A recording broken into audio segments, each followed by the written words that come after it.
What's good? I am theundj, and this is Confessing Lies or Telling Stories. We keep it short and simple. We look for truth, and we find it. Simple enough? Let's get started. When the study was concluded in '64, they concluded that there were 4 different groups apparently coming and visiting us. Out of those 4 different groups, one group looked exactly like we do. So much so that they could sit beside you in a restaurant, or in an airplane, or in a theater, and you'd never know. Some of these people from somewhere could be walking up and down the corridors of SHAPE headquarters, or they could be walking up and down the corridors of the Pentagon. One day at lunch, a lieutenant colonel made the remark, he says, Jesus, do you realize they could even be in the White House? What do they look like? They look like us. I think that they were created or summoned, whatever, brought in because I was so combative because of my fear of these creatures that did not look human. Let's say that they knew for a fact that aliens are walking among us, quite literally. They are appearing as people, but they're not people. They could be avatars, for example. Avatars would walk among us. And we wouldn't know that they're not a real person. That was the basis of the movie. We saw it. I mean, they're just like the aliens. And they were introduced because the aliens would freak out if, of course, aliens from outer space landed on them. So they create avatars that look just like the... I have no problem believing things like this. We have way too much time, knowledge, and power at our disposal. So yes, I do believe we're doing the whole mad scientist thing. And if anything new shows up, we're just going to do the whole thing over again. That's just our nature.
I was okay until the last one. The little arms from behind you helping you get down from the tree, that disturbed me. As far as the first clip, I've always been an advocate for the fact that we've been dialed back. It's hard to control a species that is telepathic, has superhuman strength, completely aware, smart just by default. So yeah, to see someone picking up a tree like that, it helps explain things like the pyramids, because we didn't have the technology to lift that type of weight, which means maybe we could lift that type of weight. Not too far-fetched. This is the closest thing our planet has to an alien, and it's nuts. It's called Xenoturbella, a sea creature that is unlike anything else on Earth. Here's what I mean. First of all, it looks like a worm, but it's not a worm. In fact, according to science, it shouldn't even be alive. Why? Well, because it has no respiratory system for breathing, no circulatory system for blood flow, and no excretory system for removing waste. But it gets even crazier than that. Xenoturbella has no organs. None. It has one thing that's kind of like a sensory receptor, but that's it. It has no reproductive organs. So how does it reproduce? Well, reproductive cells just kind of come out of its body. Then they fertilize each other in the water and become babies with no mouths who apparently don't eat. So what does Xenoturbella have? A hole. One hole in its stomach, if you can call it that, where food goes in and waste comes out. They were discovered off the coast of Sweden, but I think they're from outer space. And you can follow me for more interesting videos. There are so many things that are microscopic that they say are pretty much immortal. Creation, no matter the size, is amazing. And there are things far more amazing than we are, way more durable, live forever, just regenerate. And we look for these things. Why? So we can extract their awesomeness. That's what we do. But not hard to believe at all. Aliens have been living at Earth for many years, and this is the footage that proves it. They are sending a camera down to 1,700 m below sea level because their fishing radar was picking up savage readings. They did not know that when they reached the bottom, their lives would be changed forever. Out of the darkness of the horrifying depths, a real-life alien reveals itself.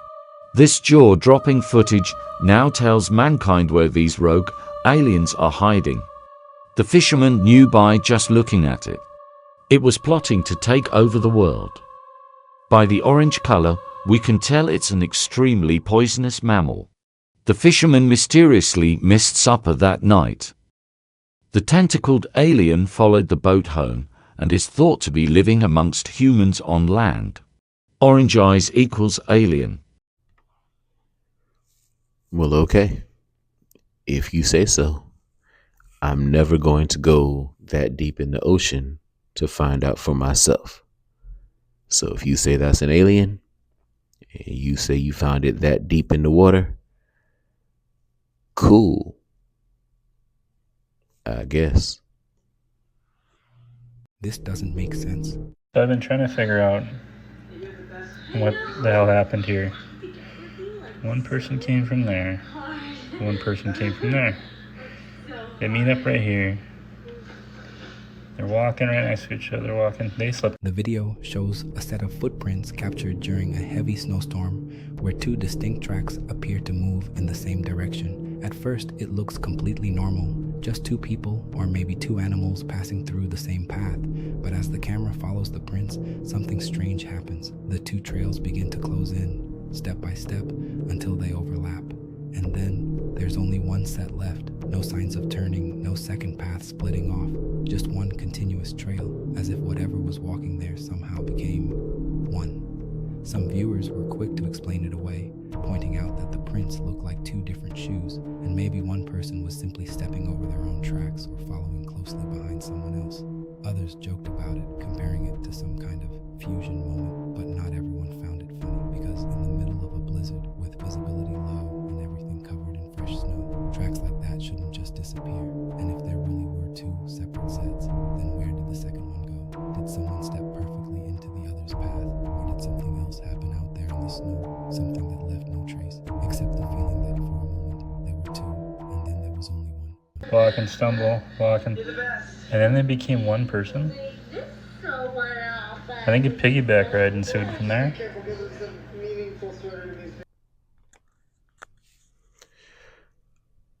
Well, in the video, apparently he thought it'd be cool to just start whispering more and more and more. So we miss the last part of it, but we get the gist. Two sets of tracks merge into one. No explanation for how that happened. I'm stumped. Everybody else is going to say AI. I'm not as quick to dismiss it as AI, because I feel like that's what they want you to do. Anything you can't readily reach into your brain and come up with the explanation for, you get to blurt out AI and sound smart. Or you can critically think about it and dig a little deeper. There's no harm. If it still turns out to be nothing, fine. But at least you looked a little bit deeper than just using the answer that they gave you for everything you can't explain. AI. Come on, man. Do better. Check this out. Can you give us one word, one esoteric word? Television. Tell a vision. Telling a vision to your consciousness. You turn on your television, you click on a program. What does a program do? Program subconscious programming. On that program is a channel. A channel is a term used for communication with spirits or otherworldly beings when somebody channels something. Often on these programs are something that is being broadcasted. So when you break down phonetically the term broadcast, it's a broadcast, like someone's casting a spell. You could cast a spell broadly. What is broadcasted? The news. News, N-E-W-S. That's an anagram for northeast, west, south. It is all directions being broadly casted. This is much bigger than it looks. Yeah, this is a timeless one. It's a classic. Words are serious. And it's amazing to me how everything to do with media, all the words that are associated with it, strangely are also associated with the occult. Casting, spelling, it's crazy. But yeah, between that and the power of words, the power of spelling, yeah, not too hard to believe. It's not too hard to attach it. It's a lot better than which is pretty much what we're all doing right now. What I want to make sure I'm understanding is a member of our government has told you and others, I guess, that there is a form of alien life and machinery which maybe brought this living creature here that interacted in some form with people? Yeah, they have, and they've. It's pretty wild. I know, but I'm just telling you, I'm not going to lie to you. I'd take a lie to tell you. You want to put me on a polygraph, I'll take it. But this is what the guy told me. I mean, I've had a very high-ranking naval official describe. I've talked about this before. Underwater craft, something big as a football field, moving at over 200 miles an hour. And there's no fish in the ocean that would do that. We don't even have a sub that'll probably do 40 miles an hour.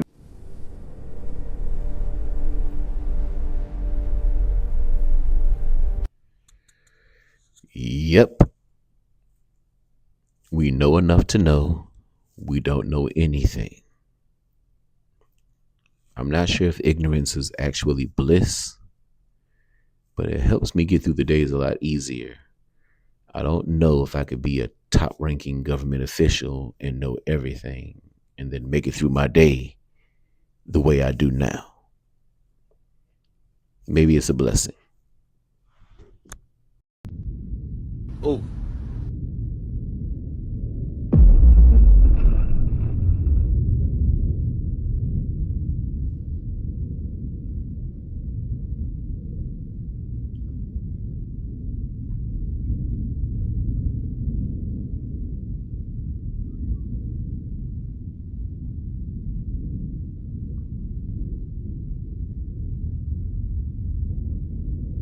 You seen that? You seen that come out of the clouds? Man, what was that? Hold on, Jack. I gotta rewind that.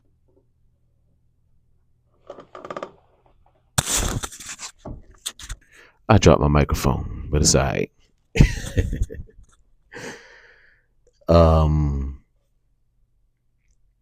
Of course, we have to mention AI, just because if we don't, people are going to think we're just stupid. But if it's not AI, portals, huh? And we understand that things have to move through dimensions. They have to move through portals. It's a little mean that they're just opening them right there where we can see them. But they got to open them. And we're in a world that never sleeps. There's always somebody watching. There's always someone awake, always somebody recording. And I just don't think they care anymore. Record all you want. They're going to do it anyway. If it never happened, then how does this exist? 4 pieces of residue that shouldn't exist. Number 1, Oscar Mayer Wiener. We all know Oscar Mayer, but a lot of people remember Oscar Mayer being spelt with an E. M-E-Y-E-R.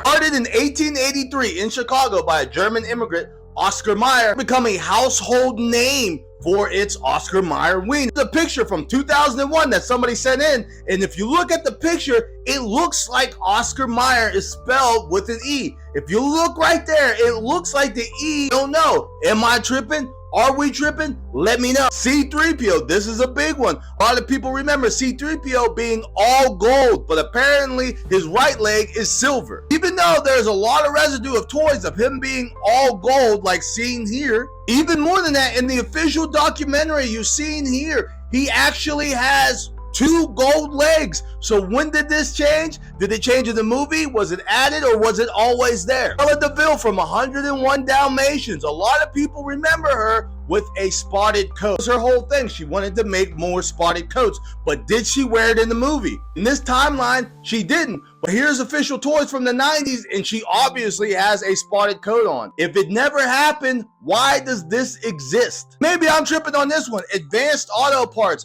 I thought Advanced Auto Parts was advanced with a D, not just advanced. Started in 1929 as Advanced Stores. It was a general store that sold toys and goods, leaned towards strictly auto parts in 1972, and officially changed its name in 1977. Just remember Advanced Auto Parts having the D, advanced. Let me know if I'm tripping. I could be tripping on this one, but I think I'm right. Let me know. It's us. Yeah, pretty much all of these are a little foggy in my head because I can see the other timelines. I can see the D on the back of advanced. I can see the A. I see all of it. And it's what I thought too. And if I'm wrong, then we need to start looking at how do they get us to not pay attention on that level to where you can actually switch the reality in front of us and we can't tell the difference, or at least we're confused because we could have sworn, or we thought, or we just knew. But it shouldn't be up for question, which means something's happening. They're dialing us back somehow to where we don't even know. We can't even be sure of the reality that we think we're living in. They got us. You want to hear something really fascinating? Sure. When God made the world, there was water above the firmament. The firmament is where the birds fly. So there was water above the atmosphere. Today, our air above the earth goes out about 50 miles. I think before the flood, it was all squeezed down into maybe 10 miles with a crystal canopy around the world, like a greenhouse. That crystal and canopy could be held up by air pressure, like an inflatable building, or held up by the magnetic field, because super cold ice is magnetic. Today, you go up 5 miles, Mount Everest, you can't breathe. 10 miles, you would die. But if all the air was squeezed into 10 miles, then you'd have greater air pressure, getting the air bubbles out. They're 35% oxygen. Today, the air we breathe is 21% oxygen. Before the flood, they had 35% oxygen and double the air pressure, making everything grow bigger, live longer. And they find fossil dragonflies with 50-inch wingspan. They can't fly today. The air's too thin. So I think the pre-flood world was different in many ways, allowing things to live longer, grow bigger. I'm glad somebody's giving us an excuse, because even in the Bible, people are living a lot longer than 70 years. So something happened, and I just don't believe it's all equated to diet and lifestyle choices. Something else is going on. You don't go from 4, 5, 900 years to 70.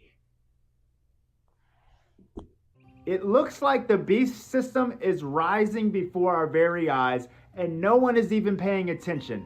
2 days ago at the World Economic Forum, where global leaders gather to decide global outcomes, something about AI and religion was talked about. Let's take a listen. Anything made of words will be taken over by AI. If laws are made of words, then AI will take over the legal system. If books are just combinations of words, then AI will take over books. If religion is built from words, then AI will take over religion. What it sounds like is AI will take over everything, from words to books to laws to religion. And that, my friend, is what the Bible has already told us. And then the Antichrist will rise from that and rule over the beast system. Wake up, because it looks like it's happening. I think everything is waking up. No matter the religion, no matter the part of the world, no matter the person. I think it's just a time to where everything has to wake up because it's outdated. We've outgrown it. And we know enough to know that whatever you're telling us isn't the truth. Never has been. Why? Because it doesn't make common sense. We see things like the pyramids and we like, how did you do that? There's no So we're waking up. And I don't know what that means. I don't know if it's a good thing or bad thing. But we do know that we don't have the truth. And for me, right now, that's enough. Why is it that even if extraterrestrials could surpass the speed of light, they would still never find Earth, for they might not even know where to begin looking for it? Consider this. Imagine you are an extraterrestrial from a highly advanced civilization, seeking friends on Earth. Your first task would be to pinpoint the exact universe where Earth resides among countless multiverses. For according to the multiverse theory, beyond the universe we inhabit, there exist innumerable others, and the laws of physics in each could be entirely distinct. In such a scenario, the odds of locating Earth's universe are practically zero. Even if you were fortunate enough to find it, you would then face the challenge of navigating the near infinite expanse of cosmic space. To identify the observable universe, a region centered on Earth, spanning 93 billion light-years in diameter. Yet, this is merely the limit of human perception, not the true boundary of the cosmos. Scientists speculate that the entire universe is at least 250 times larger than the observable portion, and it is expanding at an eerie rate faster than the speed of light, leaving humanity forever ignorant of its true scale. Within this vast cosmos, a tiny corner alone contains roughly 2 trillion galaxies, among which star systems like our solar system number as many as 100 quadrillion. All celestial bodies are in constant high-speed motion, meaning there are no fixed coordinates. Without a navigational landmark to guide you, one would be forever lost in the cosmic void. One known structure offers a clue: the Great Wall of North Coronae Borealis, the largest known feature in the universe stretching 10 billion light-years. It acts like a cosmic lighthouse in the vast interstellar expanse, fixing your position within the observable universe. Yet even so, it lies 10 billion light-years from Earth. Finding our planet from there would be like searching for a needle in a cosmic haystack. Fortunately, Earth resides within the KBC void, a vast spherical region, 2 billion light-years in diameter. It is the largest known cosmic void, with matter density a mere tenth of the universal average. Once you enter this cosmic desert, you must narrow your search further to find the Laniakea supercluster, where Earth lies. This enormous filamentary structure spans 520 million light-years and comprises 100,000 galaxies. Bound by the gravitational pull of cosmic attractors, it shimmers like a vast, vibrant feather.